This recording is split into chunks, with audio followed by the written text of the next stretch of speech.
temps. Alléluia. Je m'arrête là d'abord. Et je vais continuer ensuite. La Bible nous dit que Jésus-Christ a remarqué ce démon impur. Et ce démon impur va dire: hey, Jésus, je te connais, tu es venu pour nous perdre. Parce que quand un fils de Dieu rentre quelque part et qu'il est face à un démon, le démon sait qu'il est perdu. D'accord? Ça, tu dois le savoir. Je sais qui tu es le Saint de Dieu. Qu'est-ce que Jésus-Christ fait? Il le menace. Pourquoi? Parce qu'on ne négocie pas, on ne devient pas ami avec eux. On les menace. Il l'a menacé, il lui a dit: tais-toi, sors de cet homme. Et le démon va le jeter par terre. Et la Bible précise, sans lui faire aucun mal. Il commandait avec autorité et puissance aux esprits impurs afin qu'ils sortent. Et la deuxième partie du texte montre qu'ensuite, il va aller chez Pierre, son fils spirituel. Et quand il va arriver chez Pierre, bizarrement, la maman de Pierre était prise d'une violente fièvre. Donc, il y a des fièvres qui ne sont pas normales. Et ça, je vais te l'expliquer tout à l'heure. Hein? Et Jésus-Christ va menacer la fièvre. Regarde, je fais un zoom sur quelque chose. Dans la première partie, il a menacé l'esprit. Dans la deuxième partie, il a menacé la fièvre. Donc la Bible ne te dit pas, la Bible te dit plutôt qu'ici, il ne s'agit pas d'un esprit. Il s'agit d'une fièvre. Qu'est-ce qu'une fièvre violente? Donc, tu as les démons ou encore esprits impurs et tu as autre chose qu'on identifie ici comme une fièvre ou d'autres types de maladies qui portent des noms. Bien que les démons peuvent aussi se cacher derrière les maladies, derrière une maladie ne se cache pas toujours un démon.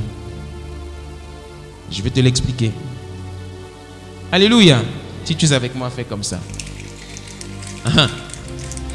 La Bible précise qu'il va menacer la fièvre, elle va partir. Ensuite, tous ceux qui avaient des malades atteints de diverses maladies les lui amenèrent. Il imposa les mains à chacun d'eux et il les guérit. Des démons aussi. Tu vois, donc il fait la différence entre les maladies et les démons. Et il faut bien faire la différence entre les deux. Parce que parfois même, il peut nous arriver de prier pour une maladie, contre une maladie, en pensant que c'est un esprit derrière, alors qu'en fait, ce n'est pas un esprit. Et je vais t'expliquer d'où viennent les maladies. Du moins, certaines maladies. Le Saint-Esprit m'a dit, il faut commencer à enseigner ces choses-là. Ça va faire beaucoup de bien à ton peuple. Alléluia. Ouais, c'est important de comprendre les mystères.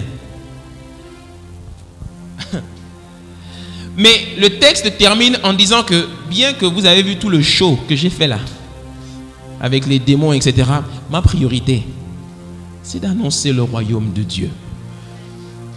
Parce qu'il y en a, ils voient que maintenant ils peuvent chasser les démons. Ils en font tout un business, tout un ministère. Tu vois maintenant écrit ministère de délivrance, ministère du combat spirituel. C'est pas mauvais. Mais c'est pas ton focus, ça ne doit pas être ton focus. C'est comme ça qu'il y en a, vous rentrez dans des églises où du 1er janvier au 31 décembre, combat spirituel, combat spirituel, chassez les démons, combat spirituel, chassez les démons, combat spirituel, chassez les démons. Du 1er janvier au 31 décembre, jamais on ne prend le temps de vous enseigner sur la personne de Jésus, l'intimité avec le Saint-Esprit. C'est parce que beaucoup, vous n'avez pas été enseigné, vous n'avez pas d'intimité avec le Saint-Esprit que la moindre mouche qui passe, démon! La moindre mouche, tu vois un cafard qui, démon au nom de Jésus. Ce n'est qu'un cafard.